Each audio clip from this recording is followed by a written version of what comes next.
Well, why don't we get started? We've got a jam-packed agenda, and we want to make full use of the time. Hopefully, as you can tell from the vibe in the room, this is a bit of a celebration for us. We are delighted to have you all here looking at the annual condition of education in the Commonwealth of Massachusetts, thinking about the opportunities that presents for improvements, some of the challenges that we want to confront, but most importantly, celebrating all the work that the field does tirelessly throughout the year to produce better outcomes for our students, our families, and our communities. My name is Chad D'Entremont. I'm the Executive Director of the Rennie Center for Education Research and Policy.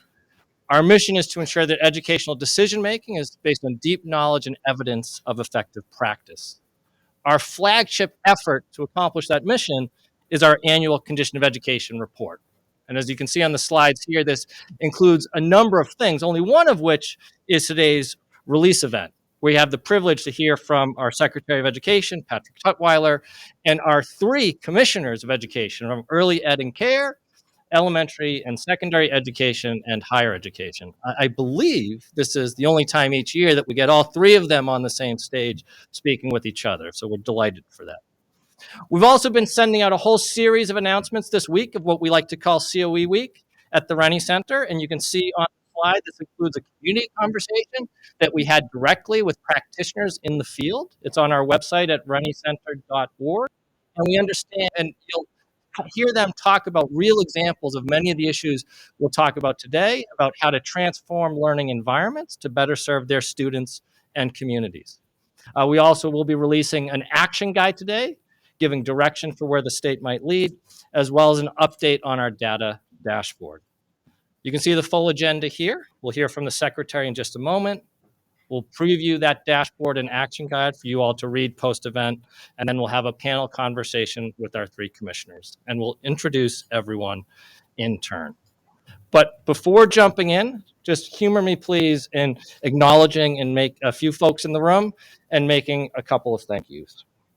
First, I'd like to acknowledge Representative Peisch, Vieira, and Tarski for joining us today. Thank you very much.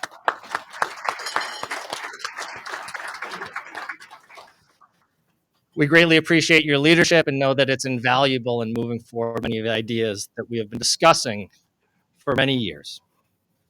Two, I'd like to thank our funders that help support us in this work. The Barr Foundation, the Stone Foundation, and the Davis Foundation. And I know I saw their new executive director, Kylie O'Mara, here. Thank you, Kylie. Appreciate you being with us. I also want to thank Open Architects that does I honestly don't know how to explain it, given my limited technological knowledge, but everything you see on the dashboard, they make happen. So thank you, Open Architects, as well as our graphic designer, Tanya Lazar, who is responsible for the graphic design of the action guide. Of course, there are far too many people to name. You'll see an acknowledgement page in the action guide, but thank you profusely to the staff at our various state agencies that help us secure data that we need so we can have a transparent and open conversation about how the state is doing. We really appreciate that effort and commitment to the project. I also want to thank everyone we interviewed that is doing work out in the field and shared their victories and successes, but also their lessons learned and how they're trying to drive change in the education space. I want to thank the Rennie Center Board. Our chair, Antonia Marinova, is with us today. Thank you, Antonia. Greatly appreciate you being here. And then finally, I want to thank the Rennie Center team. I say this every year, but it's no less true each time I say it. I have the privilege of standing up here and talking to you all about what the Rennie Center has accomplished, but very little of it is due to me. It's due to an amazing team that works behind the scenes and makes everything happen. That includes our Director of Policy, Alexis Leanne, our coordinator, Nia Hippolyte, the research team that produced the action guide, our Director of Research, Annalise Buzad and Brian McGahee, Erica Lee and Anna Earl, our Deputy Director, Laura Snelly. The Rennie Center would collapse if Laura was not part of the team. And our Communications Director, Catherine Razio. Thank you to all of them. It is greatly appreciated.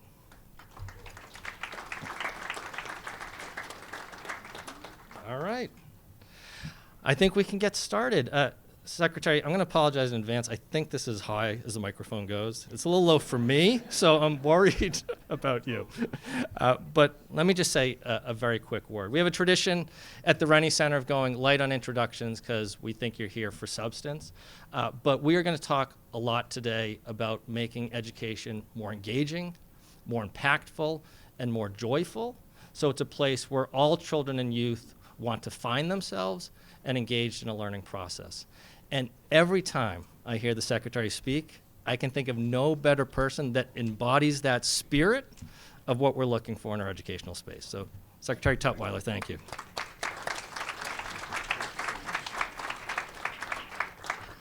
All right. Good morning. Good morning. Oh, wonderful to be here with all of you. I want to start by giving thanks to Chad and his team for convening us annually to have this important conversation about this piece of our lives about which we care so much. I also personally want to thank them for inviting me back. See, this is my third time. What you all maybe don't know that I know is that they give me a finite amount of time to speak that I have exceeded each time. And so this is my third time. This might be like 3 strikes you're out kind of thing. So if I'm not here next year, you'll know why, because I'm about to exceed the timeline again. I'm really glad to be here with all of you today at such a pivotal time for education in Massachusetts and across the country, right? As we think about each of the sectors from early education and care through post-secondary. As I begin this morning, I want to acknowledge that there are students, families, and communities who are scared or unsure about the future. Let me say to all of you, as I would to all of them, without hesitation, that in Massachusetts, we care about each other, right? Whoever you are, however you identify, whomever you love. These values were true yesterday, they're true today, and they'll continue to guide our work going forward, transforming our education systems as we think about our future to be more equitable, more affordable, and more accessible for all students. It is through these values of equity, access, and excellence that we assess our progress and chart our path forward. They anchor our celebrations of success, drive our analysis of the impact of our work, and steer the work ahead. For example, yesterday, the National Assessment of Education Progress, or NAEP, released their results. As my beloved grandmother used to say to all of her grandchildren, you can celebrate something every single day. And in the release of these results, we can celebrate the hard work of students and the community of educators and supporters who guide their learning. Of course, we are not where we want to be in terms of progress, not just in relation to the pandemic recovery context in which we are currently working, but more so as we look at the results before the pandemic. That said, I am intimately familiar with the kind of work that it takes to maintain and prevent the slide, and I'm grateful for the work, our ability to prevent that slide. Massachusetts remains #1 in education across all 4 assessments of the NAEP, yet the results also showed that there are many students still experiencing challenges around reading. Too many gaps remain in in achievement across student subgroups, and so as we celebrate, we also intentionally plan how our work will continue. We have made progress, moving towards realizing an education system that truly delivers a high-quality, empowering education to every student in Massachusetts, regardless of their zip code, background, or circumstance. That progress has stood on 3 organizing principles, and you've heard me say them here before: stabilize, heal, transform. Coming into this role from the superintendency in a community that was hit hard by the pandemic, I knew full well that the road back from the pandemic was not going to be short. I am fully aware of the depth of the impact of that troubling time, and so we hit the ground running with these organizing principles as the underpinning of our work. Today, I want to use my time to share a few reflections on that progress that we've made and outline our goals and priorities for the year ahead. I'm standing before you, all of you, educators, leaders, people who care about the education sector. You know as well as I do that behind every initiative and every strategy is a person, a student, an educator, a caregiver. And this time around, I want to lift up the impact that we can have and to anchor these reflections through people and their stories. You were right about this podium. My lower back is already. If I'm invited back next year, let's get like something that lifts this thing up so I can stand up straight. Okay. Let me begin this morning with early education and with the experience of Tabitha Williams, the owner of Ashley's Preschool and Daycare in Salem. Ms. Williams has been able to leverage the Commonwealth Preschool Partnership Initiative, or CPPI, to allow families to send their children to her program. We developed CPPI as a means toward universally accessible pre-K through funds that provide private pay families with discounted tuition. One family was able to use the tuition for their child to obtain a pass for museums and other activities like swim lessons. Their child had been experiencing difficulties, and this level of affordability allowed them to engage in other activities that made this student blossom. The child was able to do more and better interact with his peers as a result.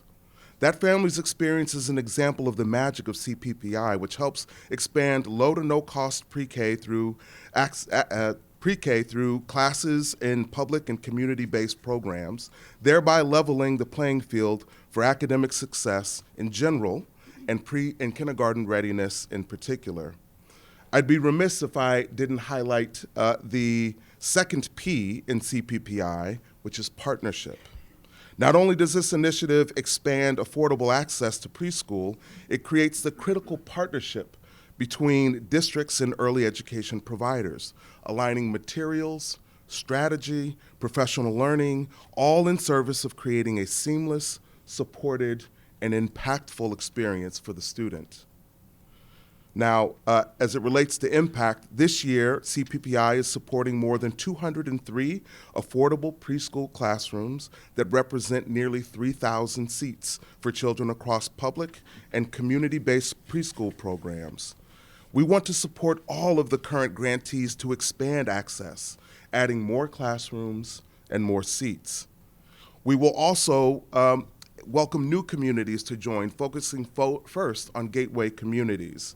We are currently in 17 of the 26, as well as rural areas, and with the long-term goal, as Governor Healy has communicated, of children having access, universal access across all cities and towns. CPPI is one of 3 pillars of the administration's Gateway to Pre-K agenda that prioritizes promoting affordable, accessible, and equitable early education and care. A second pillar is the Commonwealth Cares for Children, or C3 program. When other states faced the child care cliff as federal funding ended, Massachusetts did not, because we chose to invest in our continuing progress and access to early education and care. In fact, our investments have helped stabilize the system and grow beyond pre-pandemic license capacity.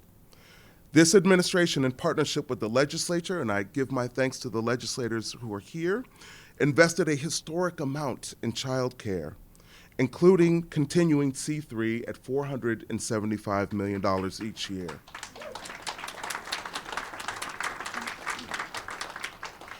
This investment has added seats, reduced costs, increased wages for educators, and allowed providers to invest in quality programming.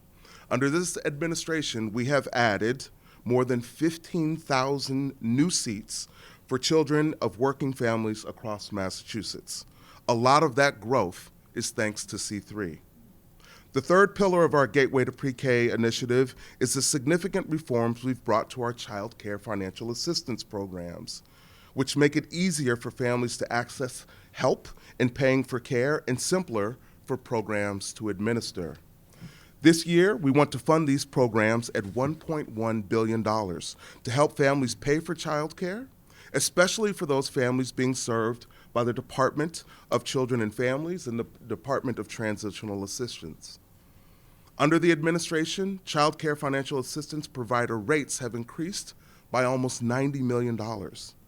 We've also made transformational changes in how rates are set, using the cost of providing care for the first time. This change has led to an improved rate structure that better covers infant and toddler costs for all providers and making sure that providers are being paid a fair rate regardless of where they're located. We're not stopping there. Last year, I joined you all right after the governor had signed her executive order calling for the whole of state government to lean into finding solutions for the challenges we know exist in the early education and care sector. With my co-chairs in labor and economic development, we traveled around the state to hear from you on what was working well and where the challenges remain. I look forward to releasing a report soon to demonstrate what we learned and where we can go next. That is coming in short order. As I shift now to our sharing a little bit about our work in early literacy, I want to introduce you to a couple of students whom Governor Healy and I had the pleasure of meeting on our fall visit to Clinton Elementary School, where we talked with fourth grade students about their love of reading. Clinton Elementary School has been participating in DESE's Appleseeds grant, which provides materials for teaching foundational reading skills in kindergarten through second grade. One student, Emily, shared with us that sometimes it can be hard to read. When she was in second grade, she didn't know that the PH letters could make the F sound. Then, Appleseed's lessons helped her learn phonics, which in turn helped her to decode many, many words. Now Emily expresses that reading helps her learn a lot in school and that she loves to read, not just in school, but also in her spare time. Emily's classmate, Femi, shared that Appleseeds helped him become a reader, that it was fun and that he loved reading and learning through that process. Now he reports that he knows so many more sounds and can read chapter books. Someday, when he's a football player, he'll tell kids how important it is to read. What Emily and Femi experience is what we want for all students. But data continues to show us that many, many students are experiencing reading challenges. So this year we kicked off Literacy Launch, building off the success of programs like Appleseed and other literacy strategies. Literacy Launch is a multi-year strategy designed to promote high-quality, evidence-based reading instruction so that students can read and read well. Thanks to our partners in the legislature, this is funded currently at $20 million. And I want to name that this is hard work that will take time. We're not talking only about systems change in school districts. We're also talking about changing mindsets. We are asking for $25 million for the second year to reach more districts, more classrooms, more educators, and more students. And in addition to the evidence-based reading instruction, research shows that high-dosage tutoring can also have an incredible impact on students, particularly those who are currently behind grade level. Therefore, we are also proposing an additional $25 million for early literacy high-dosage tutoring initiative that is designed to help 10,000 students right now. This initiative will support Massachusetts public schools and districts to partner with approved providers in order to accelerate literacy growth for students in grades K through 3 with a priority of students in grade 1. Our investment in high-dosage tutoring will work in tandem with Literacy Launch. We all agree that literacy skills are foundational to a student's ability to learn in all content areas and disciplines throughout their educational career. More broadly, and perhaps more importantly though, this is a foundational skill set that is about the quality of one's life. We have to get this right. We are deeply committed to this work and therefore have proposed doubling early literacy funding next year to $50 million in total. Literacy funding is one component of supporting the financial needs of our school communities. I had an opportunity to sit down with 20 students from the Northampton Youth Commission last year to talk about their experience and that of their peers. They were clear. Funding gaps in communities like theirs are having impact, not just on the experience, but on things that they believe are fundamental to their growth, to their development, to their success.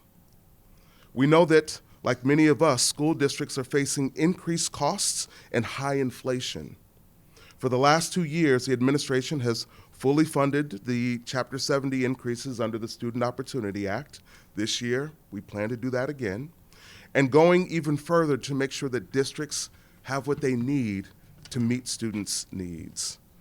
We want to invest the highest amount ever into special education circuit breaker funding to address the growth and costs in both special education instruction and transportation. We want to increase education transportation reimbursement by $21 million. Further, we propose to start the conversation around minimum aid at $75 per student, which is an historic start point. These are investments that will touch all districts, but notably regional districts and those in rural communities that are struggling mightily. I think everyone here knows my background is in high school, and as a high school principal, high school teacher, I can say with great confidence that we need a revolution in high school in Massachusetts. The administration, somebody snapping over there, son? Okay, let's get spiritual in here about the high school. The administration has been, look at Chad, like, just keep going, man. Stop all the ad libs. The administration has been focused on reimagining the high school experience, ensuring that Massachusetts students are prepared to thrive in a college or career when they graduate. To stay competitive as the world awaits them continues to change, students need to be prepared for today's workforce and skills and tomorrow's.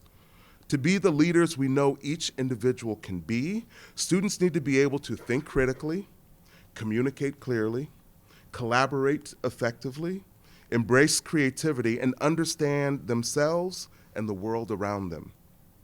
High school can and should be the vehicle toward these ends. That's why we're deepening our investments in early college, innovation career pathways, and career and technical education programs. The administration has increased the number of students participating in early college programs by nearly 2,000 in the past 2 years. That's a 31% increase, and added 16 new partnerships. We hope to expand early college programs to reach over 20,000 students by 2030, so that students can take these classes, earn college credit at no cost to them or their families. We want to expand innovation career pathways to cover a quarter of the state's public high schools, giving approximately 7,400 students access to applied, hands-on coursework and opportunities in high-demand industries such as clean energy, IT, and manufacturing. Right now, thinking from a higher vantage point, I believe that Massachusetts has the opportunity to bring the definition of what it means to graduate from high school to new heights. In her State of the Commonwealth address, Governor Healy announced that she has established a Massachusetts statewide graduation council to be co-chaired by myself and Commissioner Johnson. We're bringing together a large table of diverse stakeholders to examine how our state can ensure that all students graduate with the skills necessary to succeed, regardless of their background or location, and demonstrate these qualities through a consistent statewide set of expectations. I'm eager to get this work underway and look forward to keeping you all updated as it progresses. I'd like to briefly shift to our work in strengthening mental health among all of our students. The country has been facing a youth mental health crisis that has manifested in many ways that requires a multitude of responses. We got to work reducing chronic absenteeism so that students were in school, getting access to the education and the opportunities they need, but also to access the other supports that we know will support them in moving forward. We've also made investments in meeting students' hierarchy of need, universal school meals being one of them, and supporting the addition of counselors in schools. We've invested in funding at DESE and EEC for mental and social emotional health for student supports, and we're looking to fund that again at a rate of $21 million. We also just this year kicked off work to create a statewide birth through higher education framework for mental and behavioral health to clearly define the challenge, support the most impactful strategies to address it, and track progress from early education through higher education. We also know that the research continues to show us the impact of cell phones. We know that can be a harmful distraction in school, and it impacts the emotional well-being and impedes a student's ability to learn. I continue to hear feedback from caregivers, from educators, and some students, not all of them, that a more comprehensive approach is necessary to ensure a children's academic success and social and emotional well-being. And we look forward to working with the Attorney General's office and the legislature this year to address that. I'd like to conclude, much to Chad's delight, with sharing a little bit about our progress and plans in higher education. And to do so, I'll relay just one more story.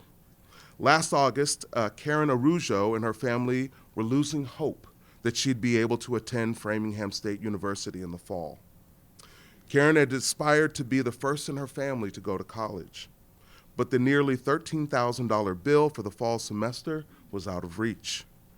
But with Mass Grant Plus, her bill for the semester ended up being less than a third of the initial price tag at $3,600.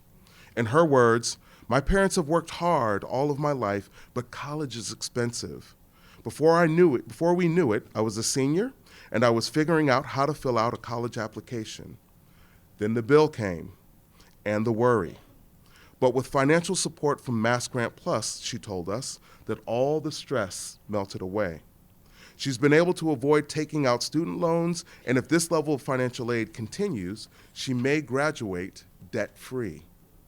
College is not easy, but it's worth it," she said. "Don't give up on your dreams." We're not giving up on our dream of ensuring that all students can access post-secondary opportunities and persist to graduation. Under this administration, we have doubled state funding for financial aid, making community college free and four-year institutions more affordable. Massachusetts now has one of the most accessible, equitable, and comprehensive free community college programs in the country, which has led to a preliminary 24% increase in community college enrollment over the past 2 years.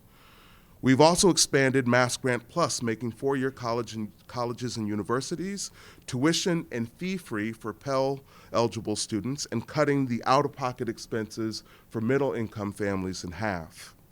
This expansion has led to the first growth in enrollment in Massachusetts public four-year campuses in nearly a decade. This year, we want to maintain all of these historic expansions. Yet we know that access is only part of it. We also want to see students persist and graduate. For the first time this year, we expanded success funding to Massachusetts' 9 state universities. This program has been available at community colleges for the past few years with promising results. These funds support services such as peer mentors, academic skills workshops, academic and career advising, and scholarships aimed at increasing graduation rates. particularly among historically underrepresented students. We aim to continue this investment again this year. As enrollment increases, we also want to make sure that students are going into a modern, green, innovative space to set them up for success. That's why Governor Healy filed the BRIGHT Act, the largest proposed infrastructure investment in Massachusetts public higher education system in decades, to transform the UMass system, state universities, and community colleges. Over the next 10 years, this will modernize campuses, including new labs, classrooms, and improved mental health facilities to ensure that Massachusetts public higher education system can best serve the students and keep the state economically competitive. All of these intentional investments and parallel strategies I've just described have led to incredible progress. This progress is a win for students, our workforce, and communities, our entire state, in fact, showing why Massachusetts is the best place to live, the best place to learn, the best place to raise a family. Now, as I used to tell my students when I was a high school history teacher, perhaps the most important element of educational attainment is to secure control over your life. That can mean pursuit of a career of your choice or interest, engaging in activities and initiatives that are important to you and your community, and actively participating in our democracy. That remains the foundation for why we do this work: love for each individual student. In Massachusetts, we have a long history of educational excellence. Everything we're doing today is because of our commitment to carry this educational excellence into the future. We will continue to lead the way, making sure that schools reflect our communities and our values. Our students deserve nothing less. Thank you all for your patience. Thank you, Chad.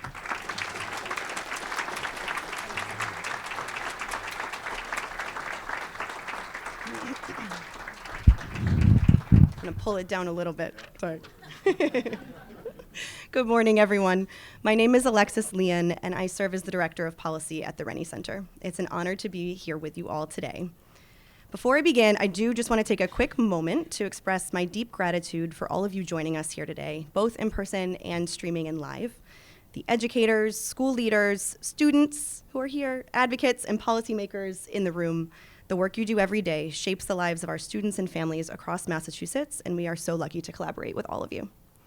I also want to take an extra moment this morning to pause and recognize and express gratitude for our early educators. The reason I can stand here today and doing the work that I am very passionate about is because my 3-year-old Gabriel is currently in a safe, fun, and engaging space to learn. One of his teachers is here with us today. And as I heard recently at a United Way legislative briefing on family child care centers, early education and care is often the workforce behind the workforce, and that is absolutely true for me today. So thank you. I also want to thank Secretary Tutwiler for his remarks and for his leadership. We are so grateful to work alongside such passionate, dedicated leaders who are striving to improve the lives of students, teachers, and families through education. From initiatives like Literacy Launch to the administration's campaign aimed at reducing chronic absenteeism to historic investments in early education, we can see the impact when policies are backed by data and research. And most importantly, we can see how our students can benefit because of it. So thank you. All right, let's dive in.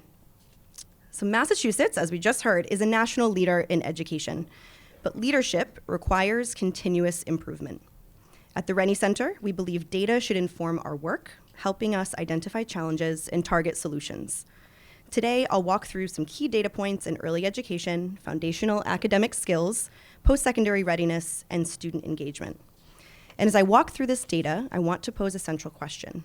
Are we intentionally designing the schools and systems our students need and deserve? I want to take a moment to introduce an important tool that will help us better understand the trends that we're seeing: our updated Rennie Center data dashboard. The dashboard serves as our main tool for tracking progress. We categorize this data into 5 key areas: early education and care, enrollment and retention, teaching and learning, school climate, and college and career pathways. The dashboard doesn't just track metrics, but helps us identify gaps, monitor improvements, and support tailored interventions. I also want to give a big shout out to our partners at Open Architects who have worked tirelessly to make this dashboard possible. And by leveraging this data, we can more strategically work together to ensure that every student from birth through high school and beyond is on a clear and supported path to success. And as of Monday, users can now also access a new K-12 Data Explorer tab on the far top right for additional metric comparison and analysis across regions, counties, and districts. And I'll show a few examples of this in the slides to come. So whether you're a policymaker, legislator, a staffer, school leader, advocate, parent, or educator, we really hope this tool is useful to you and your work. And as we go through these slides today, I encourage you to think about how these insights connect to your work, your schools, and the students that you serve. So with that in mind, let's start by looking at some foundational skill areas, beginning, as all of us did, in early education. We know that early education is one of the strongest predictors of long-term success. Research consistently shows us that children who have access to high-quality early learning opportunities are more likely to be kindergarten ready and achieve strong, long-term academic outcomes. But it's not just about academics. Early education also fosters social-emotional skills, problem-solving abilities, and curiosity, all of which set the stage for lifelong learning. That's why it is exciting to see district pre-K enrollment in 2024 has grown to over 32,000 students, surpassing pre-pandemic levels. This means more of our youngest learners are getting a strong start, which is an encouraging trend. We're not just seeing growth in enrollment, we are also seeing historic investments and expansion across early education and care. Caseloads have grown, reflecting increasing access for families, and the number of licensed family child care providers has seen a steady increase, helping to meet growing demand. These trends are a testament to the state's commitment to early learning and the tireless efforts of educators, advocates, and policymakers, many of you are in this room today, who recognize that a strong start in early childhood lays the foundation for future success. With that in mind, let's take a look at how students are building on these foundational skills in the early grades, starting with third grade literacy. So as many of you know, third grade reading proficiency is a critical milestone, a predictor of future academic success, high school graduation, and career readiness. While we still have a long way to go to reach pre-pandemic levels, at our best, we are currently seeing only about half of our third grade students achieving proficiency.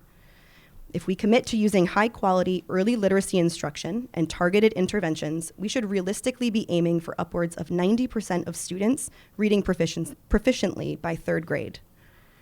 While we see some slight year-to-year changes in proficiency rates, these fluctuations tell us the same story that we've been hearing for years.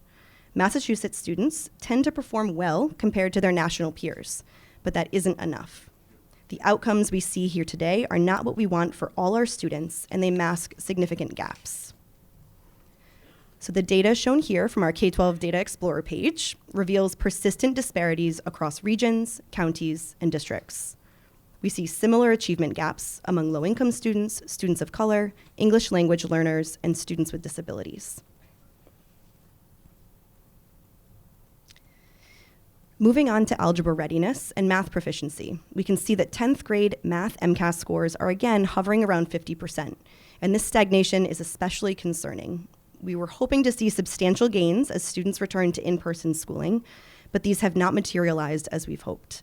It's important to note that simply reopening schools does not solve this problem. Math proficiency continues to be a significant challenge that requires targeted interventions and support.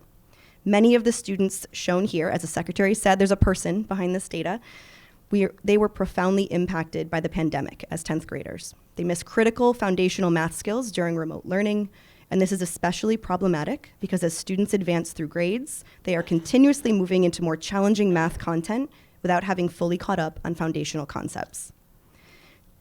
Data shows us that less than half of our students are currently meeting this proficiency standard, and students who miss key building blocks in math are continuing to fall behind as they progress through middle and high school without that adequate catch-up support.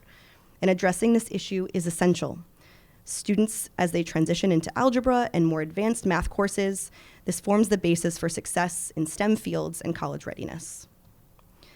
As with ELA, the trends have remained largely consistent over the years. Small increases or decreases, but the overall story hasn't changed, with again, just about half of our students proficient. We see similar achievement gaps when we disaggregate the data by subgroup, again shown here.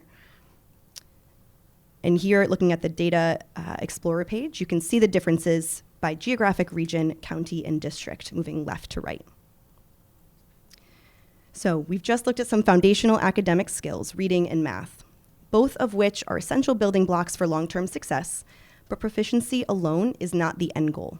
Ultimately, we want our students to graduate not just with strong academic skills, but also with a clear plan for their future upon graduation and future-ready skills to support these aspirations.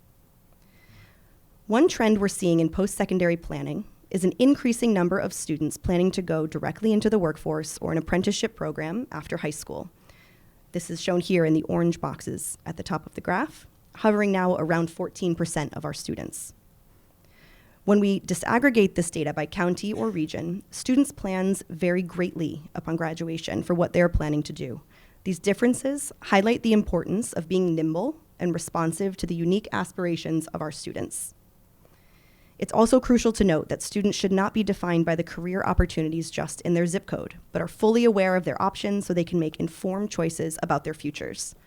Our career readiness programs should reflect and respect these aspirations, providing every student with the resources and opportunities needed to reach their own definition of success. We know post-secondary readiness doesn't just start in high school. It is deeply connected to student engagement and support throughout their K-12 journey. When students feel connected to their school, their peers, and their learning, they're more likely to show up, participate, and ultimately excel. Engagement is not just about academics. Again, it is about creating an environment where students feel seen, valued, and are truly motivated to learn. And we're seeing some progress here. Chronic absenteeism rates, which is the bottom left-hand orange box, are improving, but they are still well above pre-pandemic levels. Even more concerning, dropout rates have not only increased since the pandemic, but they continue to rise, telling us that for some students, re-engagement remains a significant challenge. So we've walked through some data quickly, albeit. Please check out more on the data dashboard. As we walk through the challenges, the progress, the shifting needs of our students, one thing is clear. Students are telling us what they need from their schools and the systems that support them through their choices, their engagement, and their aspirations. If we want better outcomes, we cannot keep making small adjustments to the same systems and expect different results. We have to be intentional about designing schools and structures that truly meet students where they are, reflecting their real-world needs, their voices, and their lived experiences. So the question we must ask ourselves now is how? How can we intentionally design the schools and systems our students need and deserve? And to help us explore that question further, I'll turn it over to Chad. Thank you.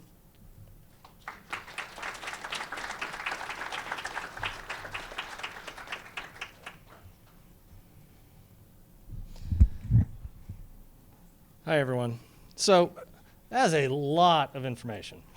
There's a lot going on in the state. There's a lot of things that the data shows us. And I know we always feel pressed for time, but one of the things we're trying to embrace is real learning requires flexibility, requires space, and it requires time for reflection.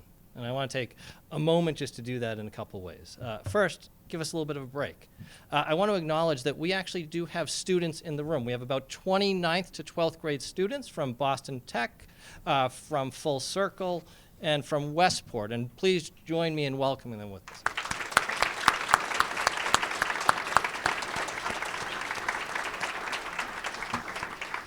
These students participate in the Rennie Center's Student Changemakers program, which Rennie Center works directly with schools to help students participate in youth participatory action research, where they can investigate key questions in their schools and their communities to inform decision making. These students have looked at adjusting school schedules, thinking about mental health supports, as well as gone into their communities to investigate why grocery prices are rising. Essentially, what we're hoping to do is everything the Rennie Center tries to do in learning about the system, why can't students do the same work and tell their schools what they're learning? And that's what we're hoping to support them to. So delighted that they're with us today. Thank you for coming, everybody. Two, I absolutely am not going to shortchange our commissioners who are so gracious with their time here and leave space for our panel discussion. So I'm going to say a couple quick words on the action guide that is designed to answer the question that Alexis posed.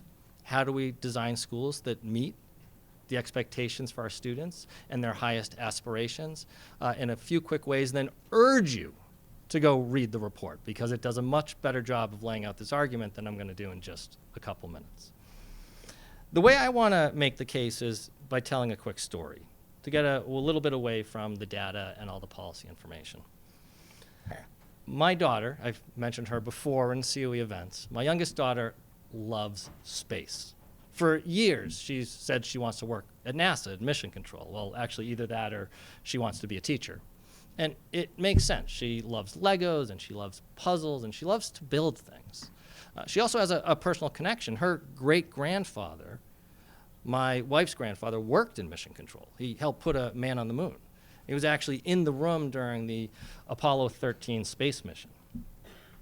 Given my daughter's interest, we love that movie, Apollo 13. You know, pretty much everyone probably knows the plot, but if you haven't seen it, something goes wrong on a planned mission to the moon, and NASA has to figure out how to bring the astronauts home.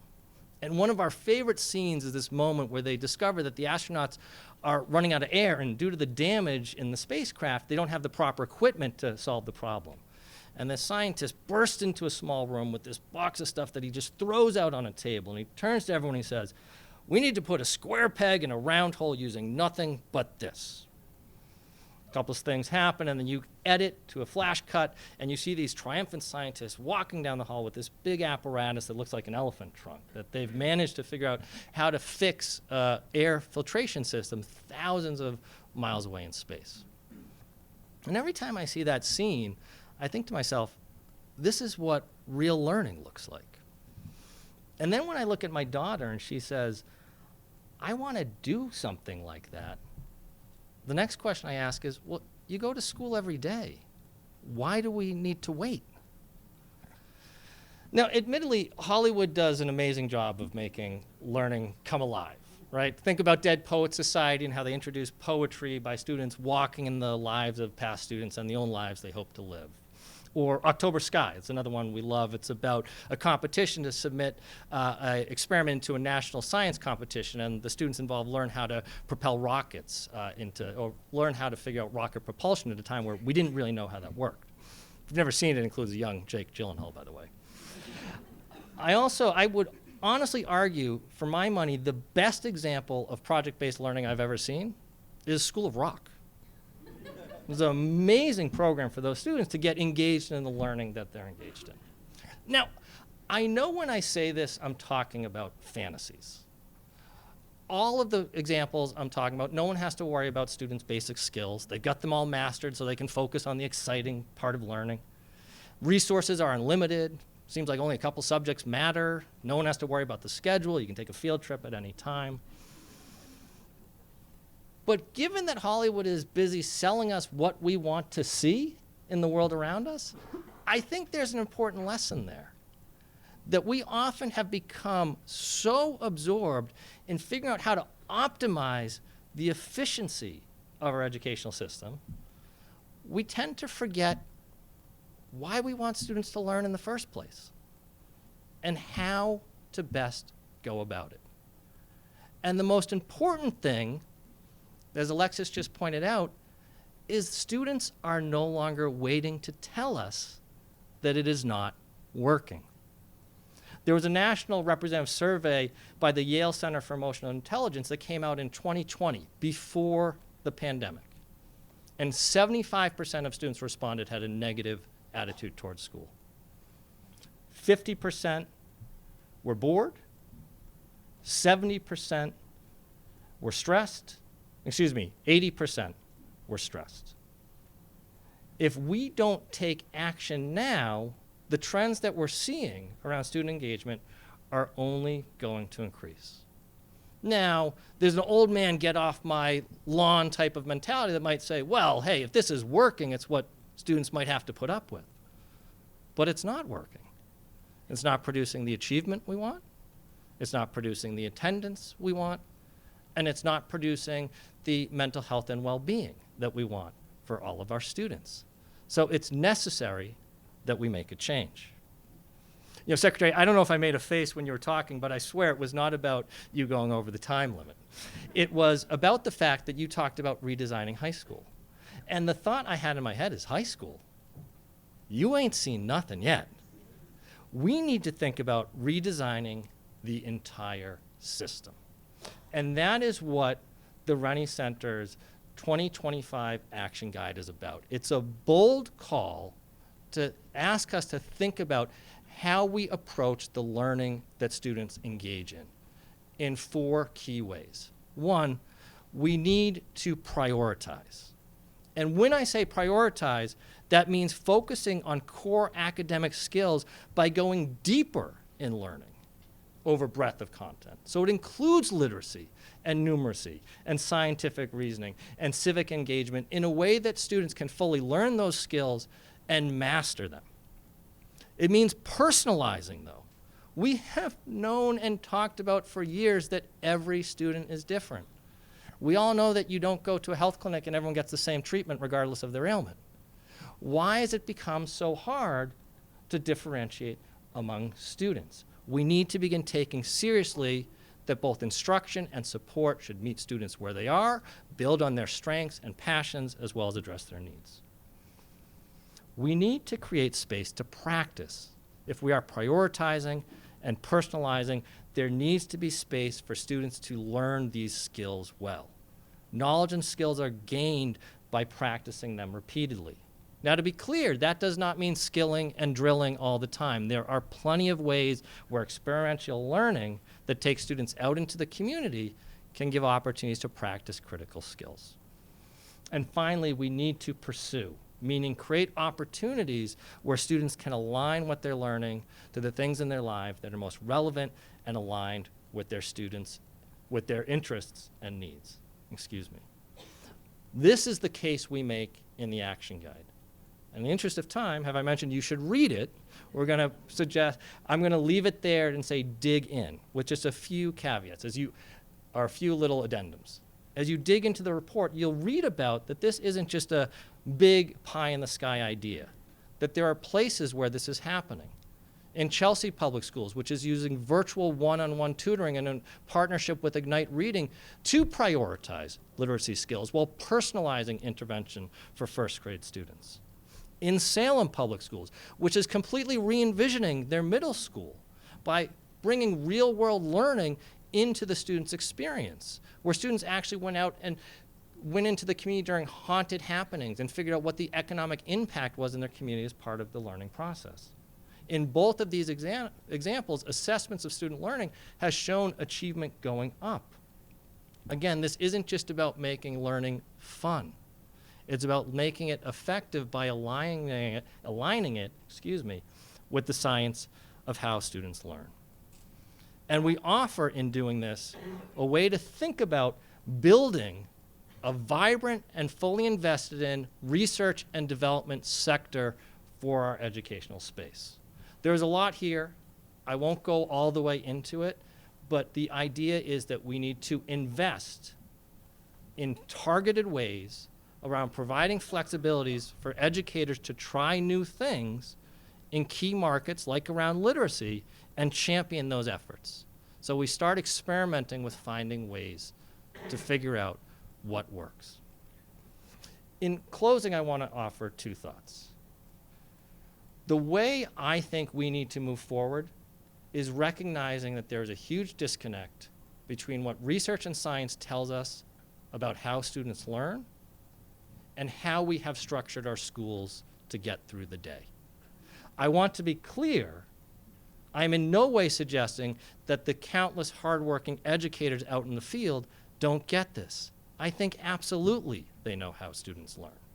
I think too often the operation of schools prevents them from fully pursuing what works. And 2, if we need more motivation, the whole goal here is to create a learning experience that students want to be a part of, where they can learn and they can thrive, where they can all shoot for the stars. That's what every educator wants to do. So I can think of no better reason to get started today than that reason alone. Thank you very much. Please, please, please read the report.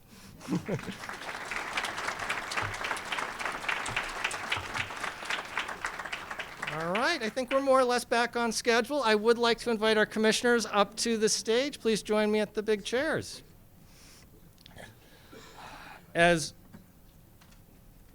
Please make yourselves at home. As the commissioners are getting settled, of course, I do want to introduce Commissioner Amy Kershaw from the Massachusetts Department of Early Education and Care. Acting Commissioner Russell Johnston from the Mass Department of Elementary and Secondary Education, and Commissioner Noah Ortega from the Massachusetts Department of Higher Education. I hope you all won't mind a shared introduction, but I would credit you all in this way. Rennie does mostly work in mostly work in mass, but we obviously have opportunities to travel around the country, and it is worth noting for everyone how fortunate and lucky we are to have such experienced and qualified individuals leading our state agencies. So thank you very much, everybody.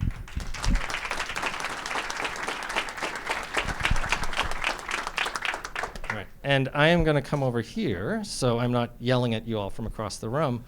Maybe we can start here, and Commissioner Kershaw, I hope you don't mind if I start with you.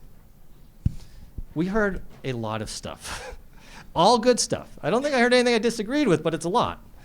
And we've been talking about prioritizing and thinking about where do we really need to focus our efforts to move the system forward. So starting with early ed and care, based on maybe what you heard or even what you're doing that hasn't been mentioned, where would you say are your top priorities for early ed and care, and do you think it's most important to focus?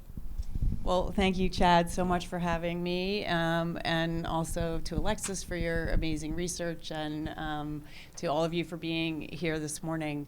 I thought a lot about this question because the answer is not a single thing. And one of the things we heard this morning, and I'll just take a note to say that the amount of time and energy and resources in my 3 years coming here that is being dedicated to early education is truly revolutionary. And the change from where we were 3 years ago, really scrambling to heal and stabilize coming out of the pandemic, to being deeply in transformation for our system is kind of remarkable. And I feel just an immense amount of gratitude to be partnering with my commissioners, with the secretary, with this administration who is so committed to education, starting in early education, and to our legislative colleagues who have shown up to really focus. So on brand, I would say if we're really prioritizing in the education system, what we want to do is start early. And we have shown up 100% to do that, nearly doubling our investments. But I think what's so important about the strategy that this administration, in partnership with the legislature and our incredible early education and care sector, has done is to push the multiple levers, is not to fall into the trap of saying there's one single thing that can solve it. So we are expanding access to affordability so more families can pay for and enroll their kids in early education and care. And we know that's important for economic competitiveness so people can go back to work. But we also know a family's economic security and trajectory is directly tied to their children's educational trajectory and outcome. So we help more families afford and enroll their kids. We're helping them, and a two-generation approach to help their kids. When we invest in programs through C3 to create a stable sector and build 15,000 new seats so that families can enroll, and make sure that we are seeing teacher salaries, still too low, but going up significantly over the last several years, we know that we're creating stable, nurturing, loving environments where, like Alexis's child is today, so she can be here. So children can have those experiences. And then when we're investing through literacy launch and through the through the CPPI, community partnership programs, what we're doing is trying to create a level playing field in the educational experience, whether it's in building literacy skills or math skills or those very foundational social emotional skills that we do so well in early childhood that can lead for a foundation into later school success. So I don't think we can actually pick one thing. I think what is so important about the strategy we have now is to continue to press these multiple levers that focus on families' ability to be economically mobile, programs' ability to deliver on the early education and stabilize their workforce and pay them, and make sure that the educational experience across our mixed delivery system is equal for kids, so that when they get to school, they have the skills they need to succeed.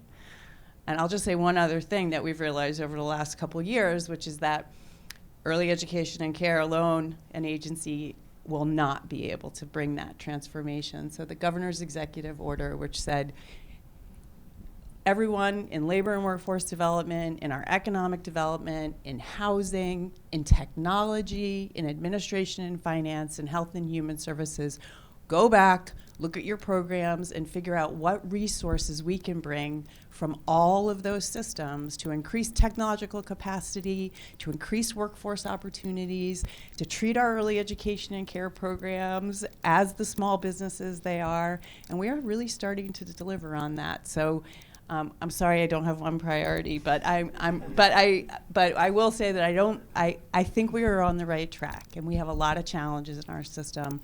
But the work we need to do is further and deeper across those multiple strategies to get where we need to go, so that we in the early education and care system can be delivering for our K-12 and higher ed systems. Great, thank you. And this is clarification for me. When I say prioritize, we don't mean pick one thing. That's okay. We mean be clear on what the priorities are and that they're manageable and we're on the same page and we can all strive towards them. Do you mind, Commissioner Kershaw, if I just ask you quickly, because I'm sure we have folks in the room who are not early ed folks, to say a quick word about CPPI and what it is? Because I think how communities and districts are working together through that grant program is such a powerful example of, the way education can expand. I'd be delighted to. So the Commonwealth Preschool Partnership Initiative is a partnership between school districts and the community-based early education and care settings. So what we do through that program is create leadership teams at the district level. We probably have some here. Are there any CPPI communities here? No? Well, next year, there's going to be a lot more hands raised, we hope. So we're doing 3 very important things through this. We are making it more affordable and accessible, but centering the family experience. So if a family is choosing a public preschool, great, that's what works for you. But if you're choosing a community-based family child care program or a center-based program, what we want is for you to have affordability across those settings. And we want there to be curriculum alignment. So what's happening in the communities that are participating in the CPPI grant is a shared curriculum, shared professional development, shared coaching. So regardless of the setting, the children in those programs are getting the same high quality early childhood education. And another really important part of the magic of CPPI, as the secretary said, is that we are working to make sure that the children who are receiving special education services are receiving them in whatever setting their parents are choosing. So sending out itinerant teams into the community-based programs to be able to deliver those special education services. So not only does that individual child not have to get on a bus and transition in the middle of nap time or lunchtime or missing their social emotional learning, but they're getting that special education services right in their classroom with the community-based teachers, and all the teachers and all the students in that classroom are able to benefit from that. So we are really excited about the governor's budget, which will make increased investments in additional communities being able to participate. And it is such an important partnership between the K-12 system and the early education and care system, so that we're all working together.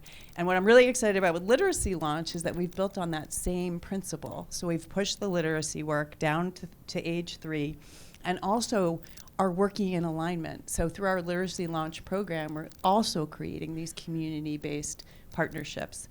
We were in Peabody earlier this week announcing the grants, and the superintendent in Peabody was most excited about the opportunity to partner with the community-based child care programs to make sure that we're leveling the playing field in literacy before kids enter school.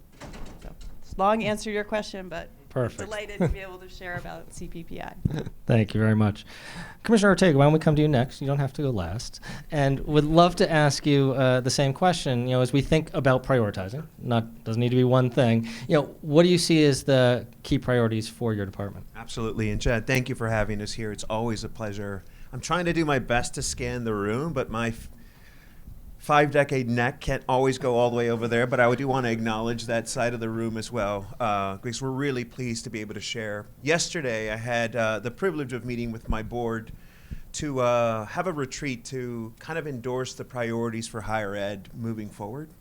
And I'm pleased to sort of share with everybody that one that remains at top is something that you heard the secretary refer to earlier, is this commitment to affordability, to make sure that we can ensure that people feel like they have an opportunity to go and pursue their post-secondary education and not feel constrained by cost.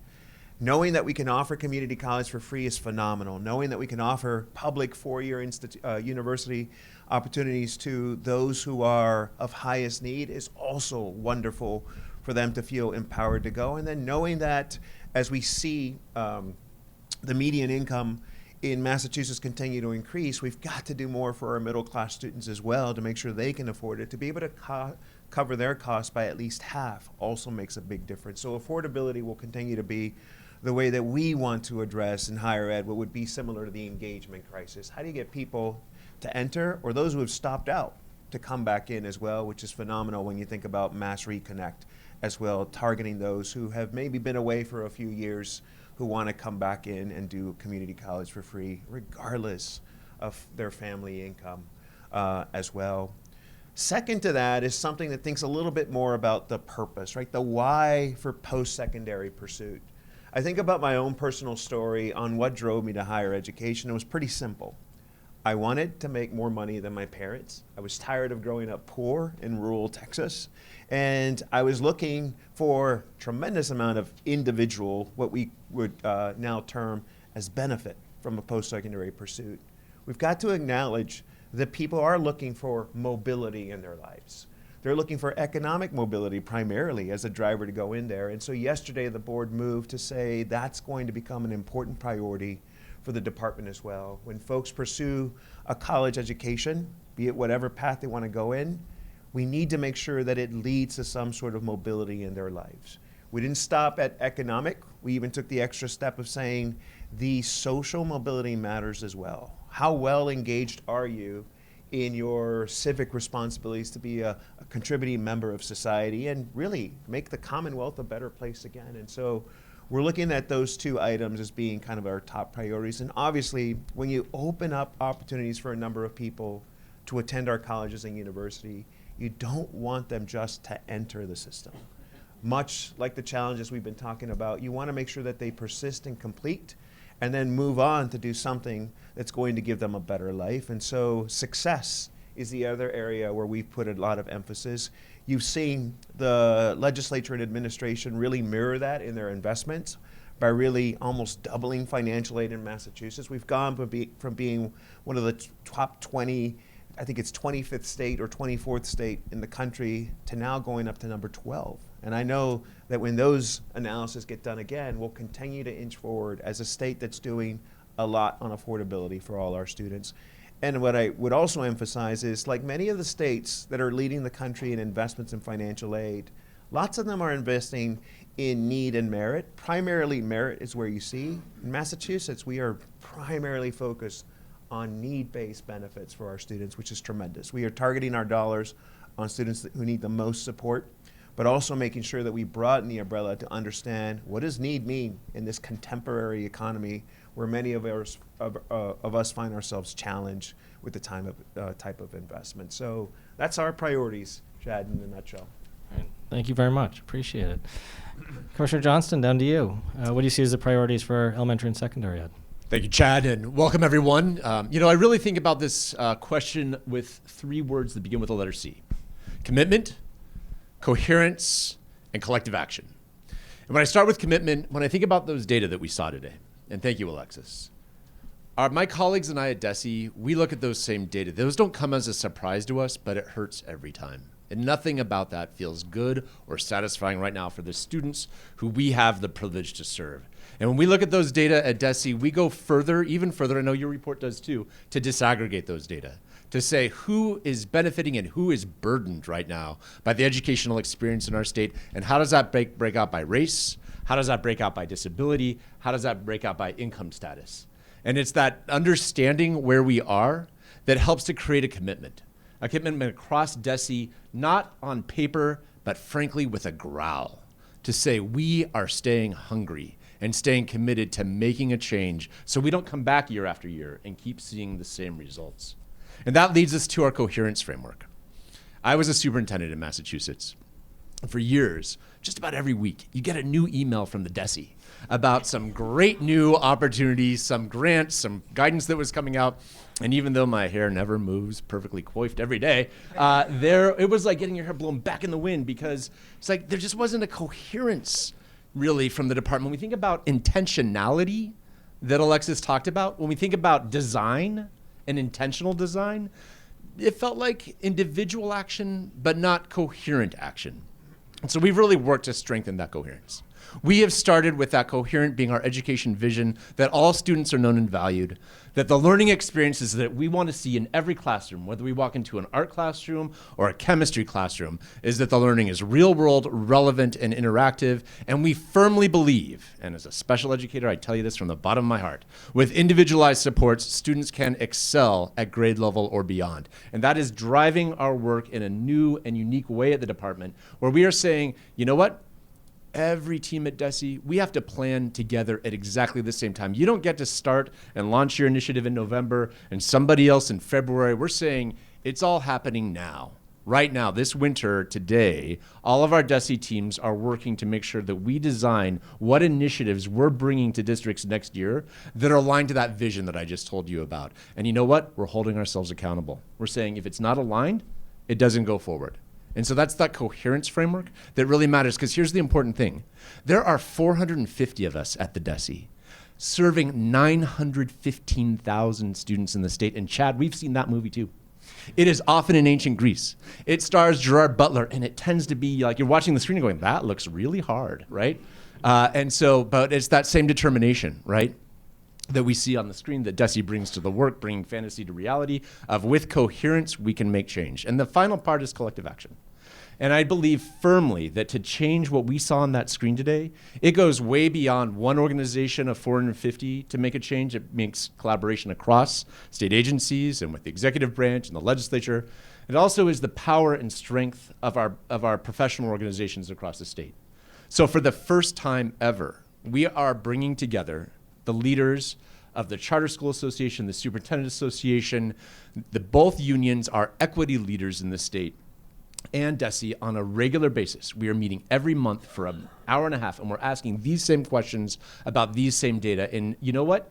I brought, when I came to this early on, when I didn't have as much gray hair as acting commissioner several months ago, I came to this thinking we're going to focus a lot on just like, let's get right to this. And you know what that group really impressed upon me? We have to start with the teacher. Who's the teacher in front of the classroom? Are we strengthening and building that pipeline of diverse and effective educators in our workforce? And the input that group has provided has greatly shaped the work that we have launched to create a registered teacher apprenticeship program, so that we rethink how are we bringing educators into this profession so that they are stronger and more effective and ready to take on the challenge that those data impress upon us. So that's where we are. Thanks, John. Yeah, no, absolutely. And I want to put you at ease. You're doing okay in the hair department, so don't worry about it. Commissioner Johnson, let me just follow up on what someone shared and ask if you can give a specific example. Commissioner Ortega mentioned the engagement crisis, and I think it's affecting all your sectors in different ways. One of the things we're hearing is how can learning be more relevant to students' lives, so they see where they want to head as part of what they're doing. And then, of course, Secretary mentioned high school redesign. Can you talk a little bit about how DESE can help support making learning more relevant for students? It really has to be something that we're working out across the board. And so as we work to make sure that what we're bringing into the classroom is of high quality, and will instill that work of relevance, that importance of relevance for our students. And again, going back to when I was superintendent, one thing you don't know as superintendent, you are barraged with marketing from curriculum companies telling you that they have the best, the newest, and they've done their own research. And what they have is meaningful, interactive, and powerful for the children you serve. And it was a lot of noise. And frankly, as a superintendent, it was really hard to cut through the noise to know, will this bring something for our students that is relevant, that is interactive? Because I totally agree with your point about the importance of students in discourse with each other, solving problems, learning, building blocks of information together. And so we have, for many years now, created a program that we call Curate to make sure that we are actually evaluating the curriculum materials that are available for teachers And we do it with teachers. It's teachers evaluating these curriculum resources and saying, is this going to bring information to students that they can work with in a relevant and interactive way? Now, I'll tell you, there are people in the room, and I'm not going to make eye contact. There's some people who are like, but Russell, we don't love everything about that. You know what? It's a work in progress. We're staying with it. And I don't think it's important that we ever go back to just leaving our superintendents at the mercy of marketing, right? They need to be working with the benefit of knowledge and evidence-based practices that our teachers are helping to bring to bear for them. Thank you.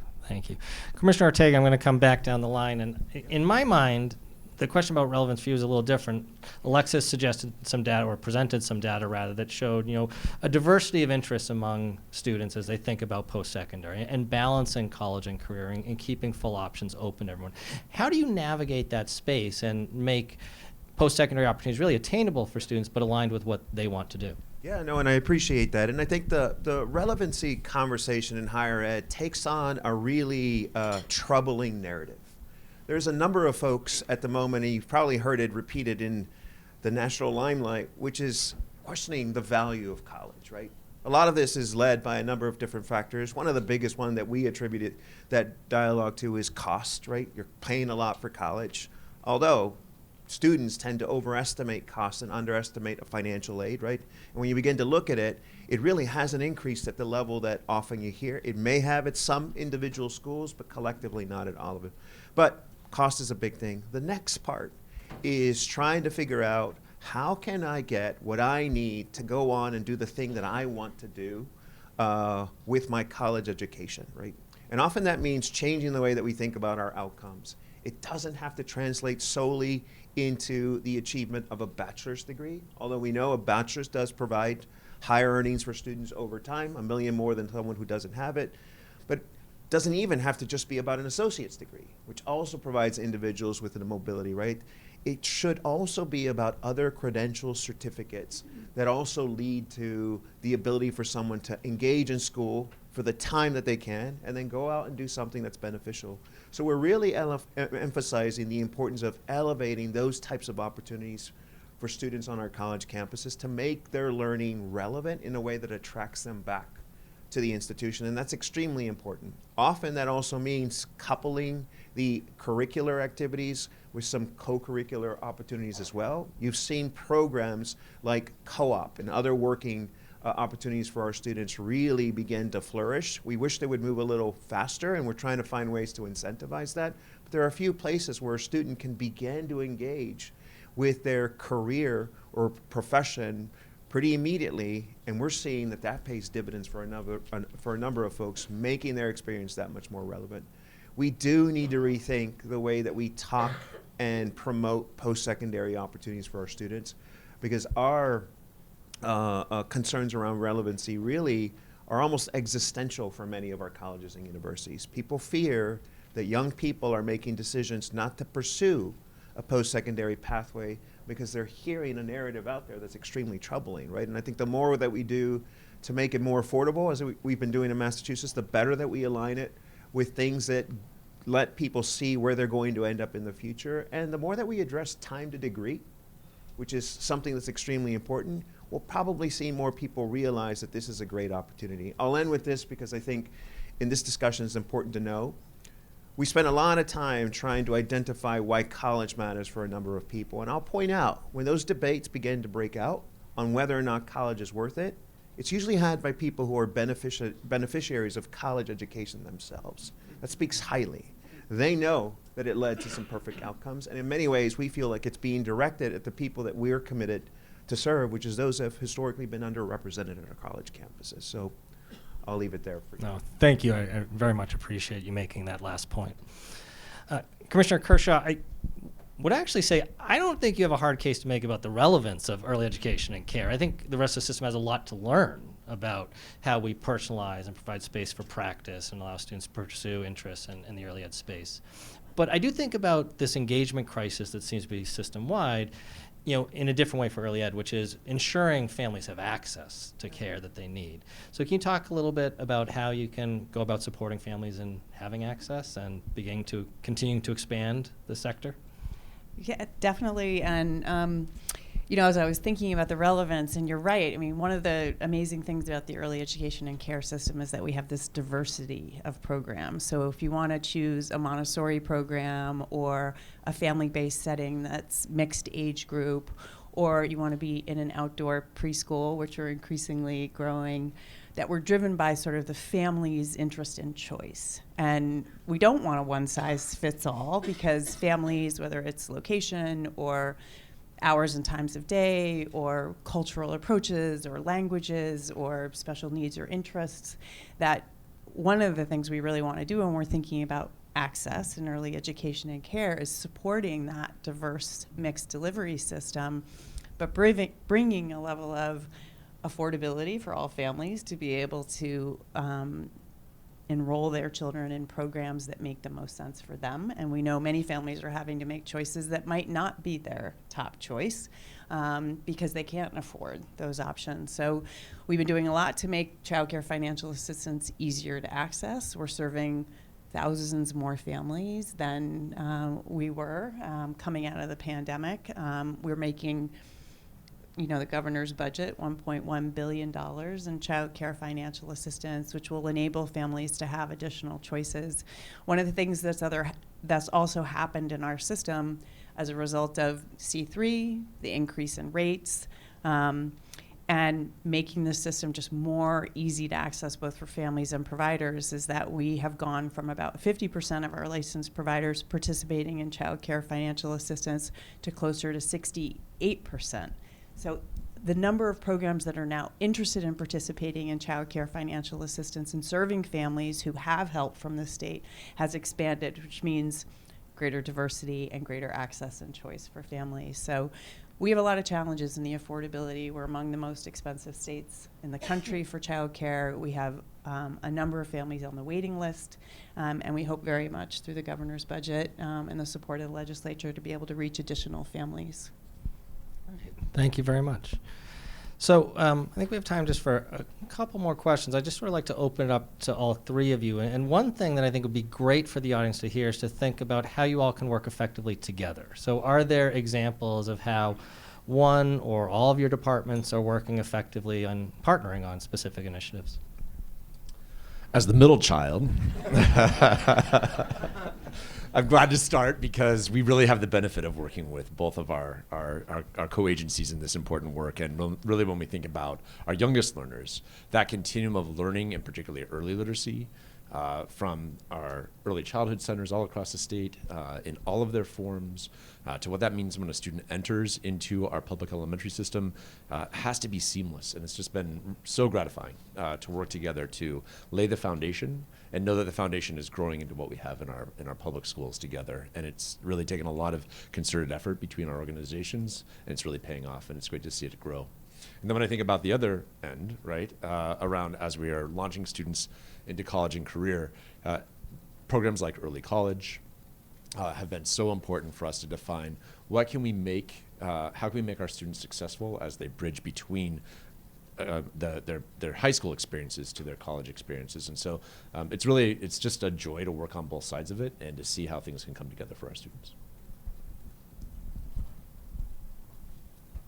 The youngest child.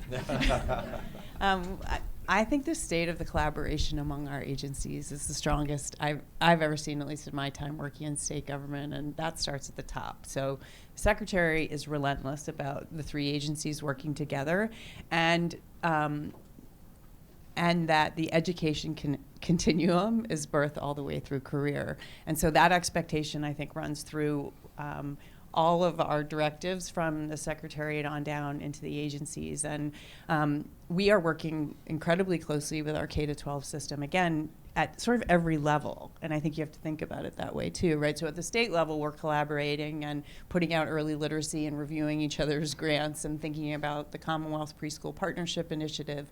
But a lot of that collaboration also has to happen at the local level. And so how we as state agencies are supporting our school districts to be working with our early childhood community, that is new and stronger and different than I think it has been.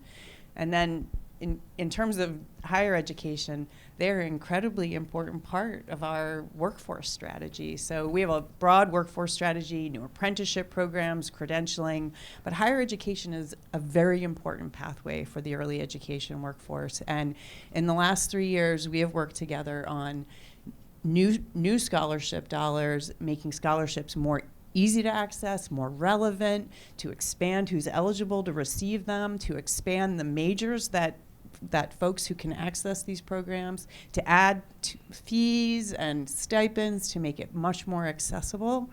And we've also just recently are about to launch a program in collaboration on loan repayment, thanks to support from the legislature as well. So we are deeply engaged with both our Department of Higher Education as well as our higher education institutions to make higher education a potential pathway for early educators as they come into the field and increase their skills, and we hope stay in the field as a meaningful career pathway. So I think the state of the collaboration among our agencies is as strong as it's ever been, and I am grateful to you and your teams. That's right. As am I, and really appreciate that. And to build on the child metaphor, as the stepchild invited to the K-12 party, early ed party, I want to build on the examples that were just given and touch a little bit more on the one that Commissioner Kershaw just laid out. Early college has been a phenomenal way to really start the process of engaging learners into the post-secondary process early. And the dividends that have been paid off by early college engagement is amazing, particularly from those students who probably did not see themselves on that pathway before they had that opportunity. And that, to me, is an incredible partnership that our teams continue to do.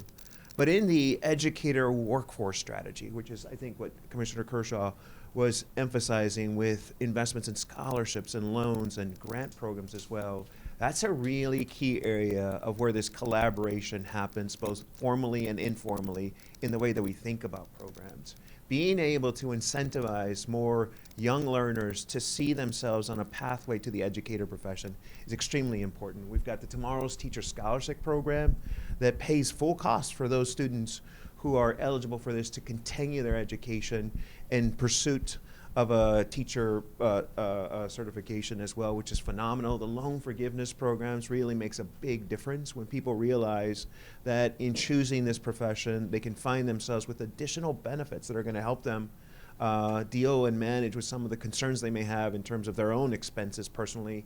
These are also really great programs, and we'll continue to find ways to build those out.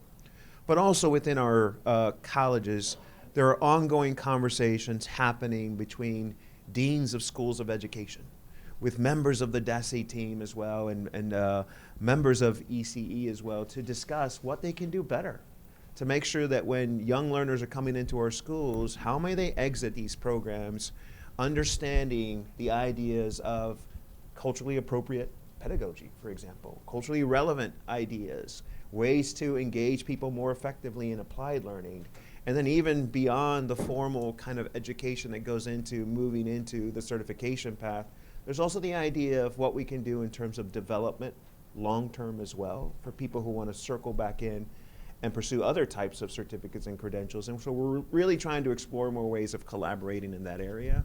But I think it's a little often less talked about, but a real important area to make a big difference in the things that we know can move the needle on raising some of these demographics. Great, thank you. Time for one last very quick question. Before I do that, because as soon as the three of you stand up, I'm going to lose everyone's attention. So, reminder to everyone in the audience, you have a program that was on your seats that has QR codes. One takes you to the data dashboard, one takes you to the action guide. The data dashboard is a clear-eyed look at where we are right now, some of our successes and some of our challenges.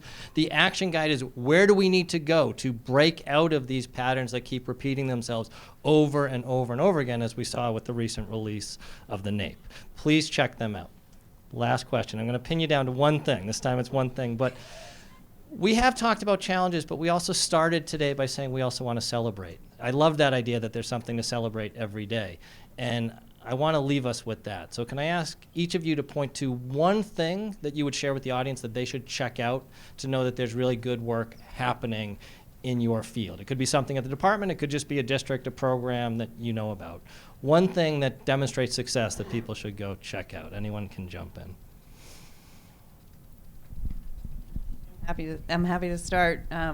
because the top thing of mind is really just even the experience of today, which is what we're having across the state right now around early childhood education, which is having it fully represented on the agenda, having our speakers recognize the value of early educators and what they bring. You know, we did these listening sessions and across the Commonwealth this past summer with all of our colleagues across state government, and the level of sort of increased knowledge and recognition for the value of early childhood education on an individual family's basis to our K-12 system and to the economy in general, I think is transformational for our field and what they deserve, to be recognized for the educators they are and to the value they bring to our economy and to every individual family. So I feel like that's a really important success for us to keep lifting up and elevating our field through investments and through recognition, and I'm really proud of that over the last year. I would encourage everyone, especially since we have students and educators in the room, to check out our website that shows you the type of programs that we have available. The secretary in his remarks shared his narrative about a student that he encountered and how that's made such a difference. The narratives that we encounter day in and day out of people who say to us, that extra $1,000 that you guys provide people who go to college for free, or up to $2,400 in some cases, made all the difference between whether or not I would be able to engage part-time or full-time and move towards completion quicker. That to me is a very, very powerful narrative, and we hope to capture more of those to begin to share. But check out what the availability is. You'll be surprised. We hear time and time people say, I didn't know that was something that I could be eligible for. No, I hope that someday somebody says, go check out the DESE website. It's not today. It's all there. It's just not particularly well organized. That won't be if it makes you happy. Okay, all right. Yeah, exactly. I actually just want to come back to how do we address the data that we saw there, and I'm really pleased that you pointed out high-dosage tutoring. I had a chance to go see high-dosage tutoring in action. I'm in classrooms a lot. But when we think about half of our first graders not being on track for reading success, what does it look like when they're all getting the right intervention simultaneously in a classroom to put them on a track for success? It is like something you've never seen before, or that I hadn't, and I am so encouraged to know that Governor Healy is wanting to invest $25 million in the hope and promise for our young learners to get them on track for success. So that is definitely a sign of hope for all of us. Great. All right. Thanks. And one more reason to read the report. Thanks, everyone. Thank you to our three commissioners. Thank you, Secretary Tutwiler. Thank you, Alexis. Have a great rest of the day.